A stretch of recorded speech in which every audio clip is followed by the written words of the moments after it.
हम महत्वपूर्ण topic France की क्रांति लेकर आए। 1789 की फ्रांस की क्रांति के बारे में आप लोगों को पता है। सबसे पहले फ्रांस की क्रांति जो हुई, उस समय वहां के शासक कौन थे? लुई 16। और उससे पहले लुई 14वां जो था वो कह रहे थे आई एम स्टेट, यानी मैं ही राज हूं, मुझे ईश्वर ने आपके ऊपर शासन करने के लिए भेजा।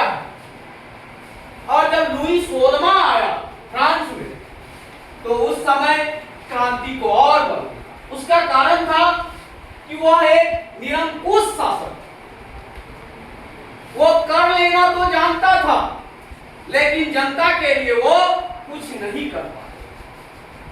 और इस फ्रांस की क्रांति 1789 के कारण निम्नलिखित निरंकुश एवं अयोग्य शासक, लुई 16वां जो था वह एक निरंकुश और अयोग्य शासक, जो सिर्फ आमदनी जो आता था राज्य में कर के द्वारा उसको वो विलासिता पे खर्च कर देता। उस समय फ्रांस में 3 वर्ग थे, पादरी वर्ग, कुलीन वर्ग और मध्यम वर्ग। पादरी और कुलीन वर्ग में, पादरी और कुलीन वर्ग में मात्र 10% जनता थे, जबकि मध्यम वर्ग में 90% जनता थे। और पादरी एवं कुलीन वर्ग को कर से छूट था और मध्यम वर्ग ही कर देता, जिसके कारण जिस प्रकार कर लिया जाता था उस प्रकार मध्यम वर्ग को कोई सुविधा उपलब्ध नहीं। अब आते हैं दूसरा जो है, संसद की बैठक 175 वर्षों तक नहीं बुलाई गई। फ्रांस में संसद की बैठक 175 वर्ष से नहीं बुलाई गई, लेकिन जब राज्य खजाना खाली हुआ तो संसद की बैठक बुलाई गई और इसमें मध्यम वर्ग को भी आमंत्रित किया गया, जिसमें पादरी और कुलीन वर्ग के, पादरी और कुलीन वर्ग के 300 प्रतिनिधि, और जबकि मध्यम वर्ग 90% जनता फ्रांस की मध्यम वर्ग में आते थे, जिसमें किसान, मजदूर और उसके बाद लेखक, दार्शनिक और बुद्धिजीवी आते थे। उससे मात्र 600 प्रतिनिधि लिया गया, जिसके चलते वो लोग आक्रोशित हो गए। और उसके बाद सामाजिक कारण, समाज में भी विविधता, खास करके ऊंचे पद पे सिर्फ पादरी और कुलीन वर्ग के लोग को बैठाया जाता था और मध्यम वर्ग के व्यक्ति को नीचे पोस्ट दिया, जिसके कारण वो असंतोष और बढ़ा और समाज में विभेद पैदा हुआ। और उसके बाद हम आते हैं आर्थिक कारण पे।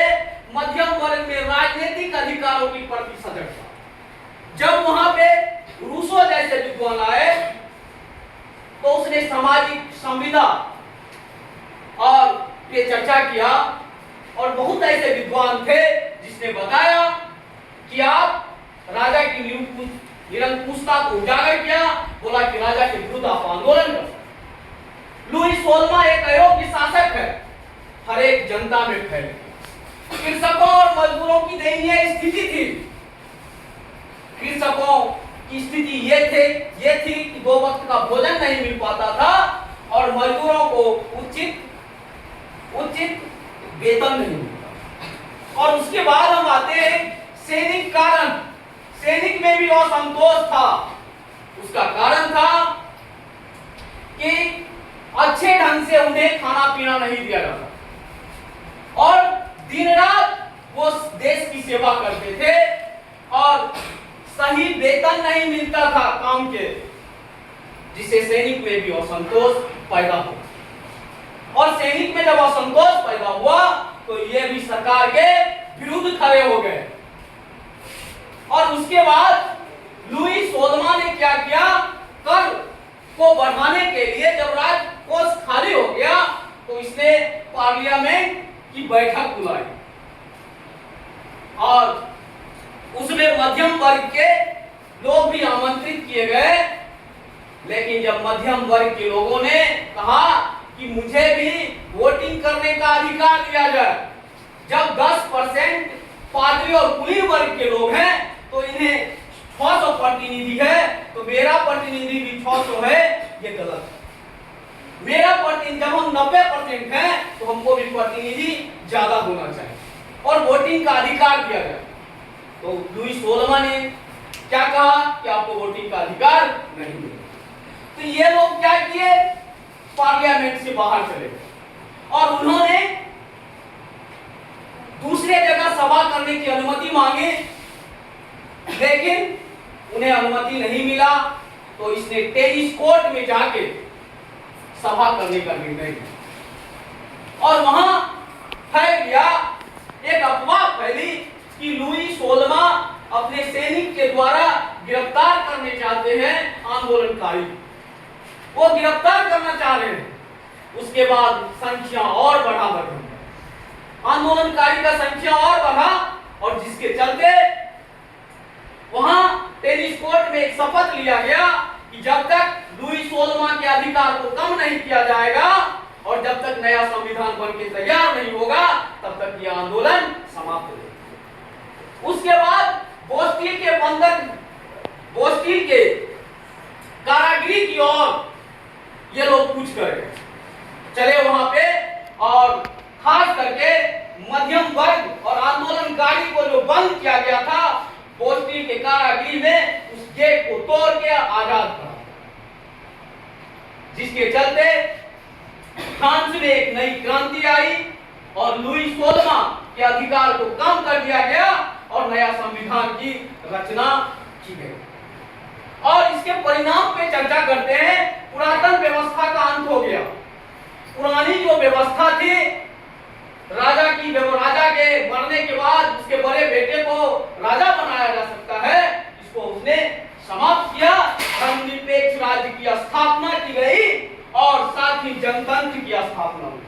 बोला गया कि देखिए ये जो है, खास करके यदि लुई 16वां मर जाते हैं तो उसके बड़े बेटे राजा नहीं बने, उसके अधिकार को कम किया गया और साथ ही जनतंत्र की स्थापना हुई, वाणिज्य व्यापार में वृद्धि हुई और एक मांग और स्वीकार किया गया, 21 वर्ष से ज्यादा की उम्र के व्यक्तियों को मताधिकार मिला, जिसमें मध्यम वर्ग, कुलीन वर्ग और पादरी वर्ग को सबको समान रूप से मताधिकार की गारंटी दी, जो आप मत कर सकते हैं, मतदान कर सकते हैं।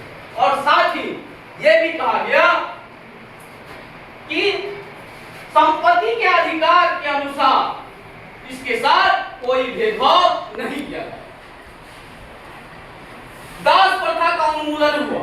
फ्रांस की क्रांति के बाद जो दास थे, दास की स्थिति फ्रांस की क्रांति से पहले बहुत था। और दास किसे कहते हैं इसको समझने का प्रयास करें। दास को पहले खरीदा जाता, कुछ पैसा देके उसे खरीद लिया जाता था और उसके साथ दुर्व्यवहार किया जाता था, घर का काम कराया जाता था और साथ ही उसके साथ मारपीट भी किया जाता। इस प्रथा को इस आंदोलन के बाद समाप्त कर दिया गया और साथ ही महिला आंदोलन, महिलाओं को मताधिकार प्राप्त नहीं, जिसके चलते महिलाओं ने भी एक आंदोलन किया और उसके बाद में जाकर उसको मताधिकार प्राप्त। तो बच्चे, आज हमने समझा कि फ्रांस की क्रांति के कारण, परिणाम और साथ ही यह भी बता दूं कि फ्रांस के क्रांति के बाद लुई 16वां और उनकी पत्नी मेरी अंतोनेट को फांसी पे चढ़ा दिया। उसके बाद नेपोलियन बोनापार्ट भी आए, रॉबस्पियर भी आए, जिन्होंने बहुत सुधार किया फ्रांस में और साथ ही रॉबस्पियर ने आतंक का राज भी स्थापित। तो रॉबस्पियर को जिस समय आतंक का राज स्थापित कर रहे थे उस समय क्या किया गया, बहुत हिंसा हुआ जिसके चलते उनको भी फांसी पे चढ़ा दिया। लेकिन सुधार आज भी याद है। तो बच्चे, आज हमने समझने का प्रयास किया कि फ्रांस की 1789 क्रांति क्या थी, इसके कारण क्या थे, परिणाम क्या हुए। तो अब आप खड़े हो जाइए, बताइए फ्रांस की क्रांति कितनी ईस्वी में? फ्रांस की क्रांति के समय वहां के शासक कौन थे? बहुत बहुत अच्छा, बैठ जाओ। तो आज हमने फ्रांस की क्रांति पे चर्चा की और इसी के साथ आज क्लास की समाप्ति की जाती है।